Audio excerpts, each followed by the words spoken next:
Hello everybody, it's Michele Cahill with Pet Portrait Fun, and today we're going to be painting this golden doodle named Maggie. This is the illustration I did for Maggie, which I'll be sending to her owner, and she'll be tracing Maggie with the carbon copy underneath, and it'll come up something like this. So the first step, like I always say, just get your watercolors, get your bucket of water, paper towel is a necessary, and we're just going to start. So I photoshopped her feet in there because it was kind of cropped off. This is an older photo, and there's going to be some fall foliage. I'm going to kind of pump up these colors in the back, but she's golden doodle, so we're going to kind of work on some tans. So the first are some yellows with golden doodles. I do yellows, a little bit of brown, a lot of water. Make sure to put water on your brush, and I kind of make sure that it's a really watery. Water is your white. That's what I always tell everybody. Water is your white. So I'm going to do, actually I'm going to do kind of start with the leaves because those are the darkest things, and we'll go into Maggie in a minute. But so it's just going to start with this background fall foliage. With foliage, you can always kind of have fun with it. I actually really drew out the leaves right there just to give a little detail because those are pretty prominent. And we want to just kind of fill in these darker areas. I'm actually going to add a little bit more brown in there. Just kind of I keep adding water to my brush just to kind of give a little bit of some different, see how it drips a little bit? That's okay. That's what the paper towel, you just dip it in the water. And that's what I did before I started. I squeeze it on all the waters just to get all the watercolor to get them activated and ready to go. And now I'm just going to do a little bit of painting of the foliage around Maggie. But she's pretty white around here. Golden doodles are golden, but in this sunlight, we're going to be focusing on the negative space and painting around her. So just kind of filling up this area, the oranges.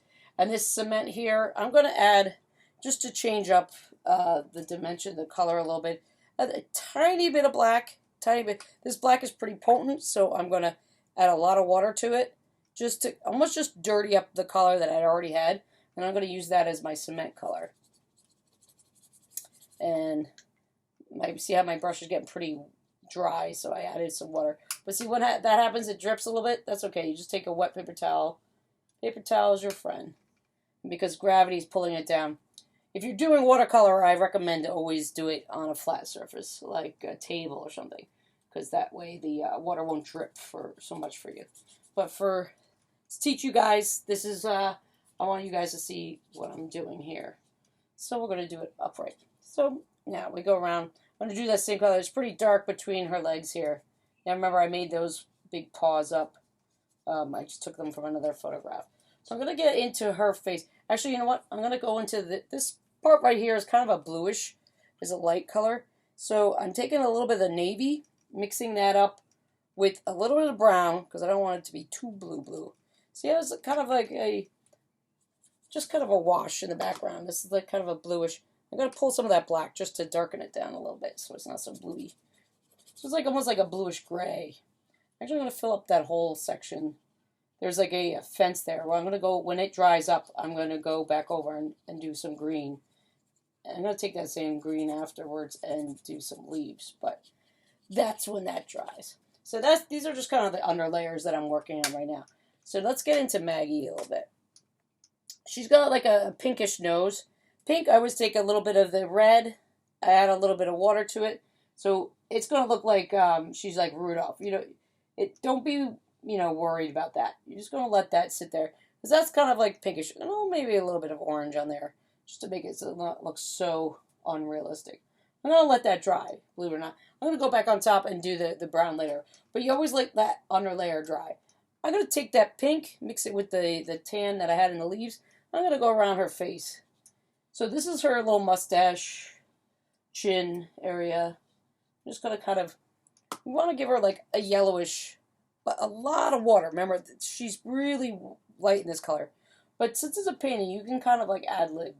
Doesn't have to be exactly like the photo. What I'm going to do is, see how there's a shadow there? I'm going to go into that layer. So I just took a little bit of that leaf color, some I'm just kind of going over. I'm leaving her eyes. These eyebrows are going to be very important. That's like the muzzle and the eyes are the most important at this part of this picture. This part is like, just go straight down here. You don't want to leave anything white because she's not a white dog. There's always going to be a little bit of yellowish tan in all the spots that she has around here. You know, it looks pretty white in there. Still, you don't want to be as white as the paper. I'm just kind of like, almost just dirtying up the paper. That's pretty. We'll go back over that section too. So I'm going to just dirtying up Maggie's fur with just a tint of a color. Pulling it all down around here. Yeah. So, tinting this doggy's fur. Oh, there she is. There we are.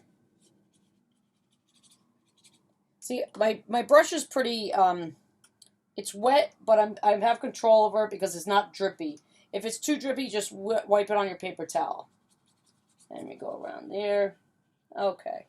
So now, I'm going to go a little bit more into her nose and the darker spots. So I got the brown. I had put a little bit of water into each of my watercolors before to get them activated and get them like looking like they're ready to go. So dipping it straight into the brown is kind of gooey. I'm mixing it with a little bit of that black that I put before. And I'm going to go into these eyes and the nostrils. So remember that pink nose we did before? We're just kind of like, the nostrils is like 2 curls. And you just curl up the side. And a little straight line down the middle. That's like the little trick to doing dog's nose. And see how I have a lot of control of my, because it's not very wet. And if it's wet, just wipe it off on your paper towel. Because that's the way you can, it's like a magic marker then. You can kind of have a little more control over here. But I don't want it to be too dark on top. So see, I'm just wiping off a little bit of it. And I'm just pulling it all around. And I'm going to go into this same thing in her eyes. I leave a little piece of white all the time in the eye for a little bit of shine. And because I have the paintbrush is pretty dry, it's I have like control over it. Like I tell people, like a magic marker. You can just you just go over that section, keep that little piece of white for the eye. That one's a little bit. And there's like a little bit of, I always say the doggy mascara. You got to go over the doggy mascara. That kind of really gives it the pop over the eyes. And then she got a little bit of that little lip right under. I take that same color and kind of ties it in together. And her collar is kind of that color too, so I'm just going to like fill that in a little bit. All right.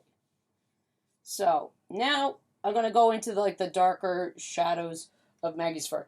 See, when you trace the lines that I gave you already, so what a trick I always say is just, now the color that you did for the tan, I'm just going to mix a little bit of more brown and a little bit of black. And then what you can do is just go over the lines that you'd already traced. It kind of helps you to remember where you were before. And you're just basically going over what you did already. So I'm just right now mixing a little bit of brown, and you don't want it to be too sloppy. You kind of want to have a little bit of control. But so there's a little bit of shadow here and here. So this is the ear. I'm going to fill up this. A little bit of scale over here. And if it comes out too dark, if the color is like, oh, this is not what I want, you can always take, like, that's a little too yellow, but sometimes it's just enough, and you just tap it a little bit, and you pull a little bit back out, just a bit. Don't punch the paper, you know what I mean? Just kind of like, be delicate with it. It is just paper, but you don't want to, like, make a hole in your paper or anything like that. So now I'm just going around. Let me finish up this same kind of color. I'm going to add a little dirt to it so it looks a little bit, there's a little rough. There you go. And there's her, separates her little, for the ears from her front. Same here. That part of the dog is always in the shadow underneath. It's called, like, I always say, like the Egyptian eyes. It's like the raccoon eyes. Little shadows underneath their eyes. Yeah, just go do. See, this picture is pretty light, so you kind of have to, it's a little bit more difficult. So this is what would be a good example of just follow the lines that I drew for you. And kind of, I give you a little bit of a cheat sheet. And there's some shadows in there. Shadows under her feet. And then we're going to go back into those leaves and really pump those up so that Maggie pops off them a little bit better. Okay. Alright. A little bit of shadow under here. Just kind of going into the parts of her fur that, now you just look at the tones. So we did the undertone, all the light areas. Now we're just going to do like the medium. We're like light, medium, and then dark. Dark is the end in watercolor. That's the order that you're going to do stuff in. Okay, and do these like little eyebrows. So now let's go back in those darker shadows of those leaves. I'm going to do some reds in there. I just added some red to my brush. You want to kind of just alternate because leaves are all different colors. Some brown. That's pretty dark over there. We want to shadow that up. I'm going to add a little black in there and really make her pop off that curve there. So I'm going against her because I want to make her really pop this. So that's her shadow. I just mixed a little bit of red with brown and black there. And make her, that's her shadow. I'm just kind of, I want to do that shadow, no, that darkness over on this side. I might build that up a little. See how I'm just making sure that she pops off the page? Sometimes you have to kind of go beside the photograph. You got to, this is where I'll make sure that the dog always is the subject really stands out. And you don't want to cover up some of it. You want to leave a little bit of that tan that you left, that you first put down. I'm going to do some darker stuff over here. I'm mixing some browns and some blacks and some oranges, some reds to make these leaves. I'm mixing it in my palette. So I always have a palette. You can mix it and see what color it looks like before you put it on the paper. And if it's like, oh, that doesn't look like nice, you just take a little paper towel and dab it. See, it's like paper towel. But that's actually a good color for the shadow underneath her legs. This will make her toes really pop out. Little feet. Yes. The Maggie. Yeah. That's my birdie in the background. She's my commentary. She has been our little office manager now that all my roommates are working from home. She making sure everybody's computer has all their keys on the keyboard. So anyway, so now let's do, I kind of want to add a little bit of this green in here. You don't want to get crazy. I'm just going to do green, but I'm going to muddy it up. I don't want it to be like it's brilliant. The greens in this palette are really like, so I just muddied it up with some of that brown. So that's a nice green. I'm going to add that green into some of the leaves too. You don't want to do green on one side of the painting and not on the other. You want to kind of tie your painting together. All right. I'm just filling up those little bars. And I'm going to take that dirty, sloppy green, and I'm just going to put it into some of these leaves here. Like, they didn't foliage yet. Okay. And you can go into them. Just add it in. So that's a good one. Now, Maggie. I want to do some more shadowing over her. I'm just mixing kind of that same green. I'm muddying them. See how it's just kind of muddying all my water and my watercolors that I'm using? It's just added a little bit. And if it comes out a weird color, like I said, just take your paper towel and just dab it off. I'm just going to make all of this stone a little bit darker so Maggie really pops out. Not too dark though, because I'm just adding a little water. Just see how, just the green tone in that. I took the green from that, mixed it with all that. That keeps that stone looks different than Maggie. So you have like a warm and cool. You're playing around with the tones of the stone wall behind her. I'm just going to go back over that thing that we had painted before. There we go. So, now, Maggie has these little eyebrows. I like putting these.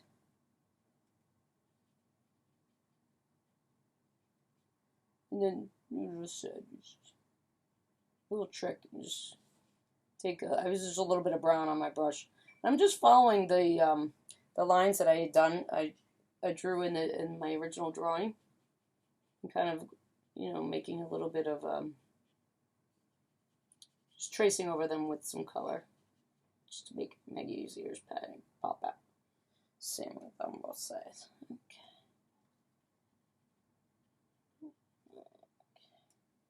I want to go back into some of these leaves. This is pretty dark right here, so I'm gonna dirty that up. Pretty muddy right there. That's a good color. Makes Maggie really, see now her fur she'll really pop off. This is what I'm playing with the tones.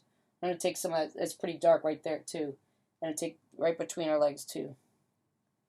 So take that same color that you used and look at all the dark spots of your painting. And like underneath the tail, like a little bit like there. It's just, I'm just gonna dirty up the nose a little bit. Just leave a little bit of that pink on top. Okay. See how I'm leaning back? I'm looking at my painting. I always tell people, either step up, look away, or pick it up, look back. Because if you're just looking straight at it the whole time, sometimes you don't have the proper perspective. So I always tell artists to step away and look away from your painting for a second. Give it a breather. Sometimes I just walk out of the room and I come back. In my classes I tell people, like, take a breather, go get a glass of wine or something, come back. It's sometimes you're kind of looking at it and you think it looks funny, but it's because you're just staring at it so close up like this. It's kind of unnatural, and then you come back to it and just, oh, it does look all right. It happens to every artist, so don't worry, even if you're not used to painting. All right. So let's get Maggie she got a little blue on her name tag. So I got a little blue here. That's a little too brilliant. I'm going to mix it with that green in here, so it just kind of ties the green with that blue. There, so it just pops out a little bit. Maggie's little name. She's cute. So now, I'm actually taking that green and just kind of touching some of the leaves, just to bring that color around.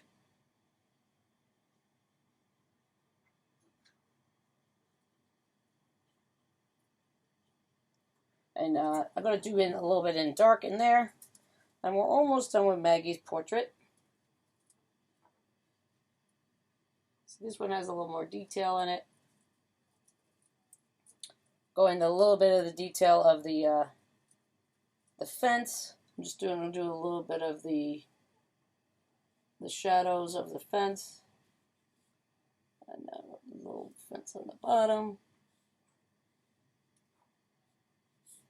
All right, and then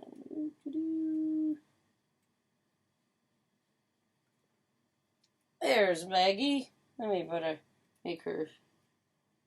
Yeah, I'm gonna make that collar thing look more like the green of the fence, so it doesn't doesn't look such a weird color. There. So there's Maggie, and if you want me to paint your pet portrait, we are going to be doing a sip and paint party with Boris and Horton, and next Friday, April 3rd.